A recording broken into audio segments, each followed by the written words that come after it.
It began with a promise of freedom, and ended in fire. When the Spanish Empire collapsed in 1898, the people of the Philippines believed independence had finally come, but a new empire was rising across the Pacific, one that would soon bring war, death, and devastation. In 1898, the United States went to war with Spain, a short, explosive conflict known as the Spanish-American War. When the smoke cleared, Spain's empire had fallen, and America had taken its place. Cuba was freed, but the Philippines, Guam, and Puerto Rico were handed to the United States under the Treaty of Paris. We have come, not as invaders or conquerors, but as friends, said by U.S. General Lotus, 1898. But the Filipinos, led by Emilio Aguinaldo, had already declared independence. They had fought Spain for years. They had their own government, their own flag, and they were not about to trade one empire for another. On the night of February 4th, 1899, near the San Juan Bridge outside Manila, an American sentry fired on a Filipino soldier. Within hours, full-scale war erupted. What began as a misunderstanding became a brutal 3-year conflict.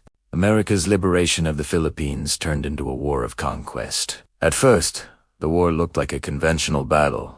Filipino soldiers, in formation, wearing captured Spanish uniforms. But the American army was larger, better equipped, and ruthless. By mid-1899, Aguinaldo's forces were driven into the countryside.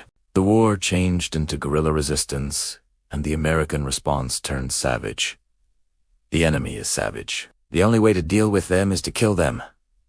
U.S. officers report 1,900 villages were burned, civilians were killed, and entire towns were forced into concentration zones called reconcentration camps. Diseases like cholera and starvation spread rapidly. In the province of Samar, General Jacob Smith ordered his men to kill everyone over 10. The campaign became infamous as the Samar Massacre. By 1901, Aguinaldo was captured. The war was declared over.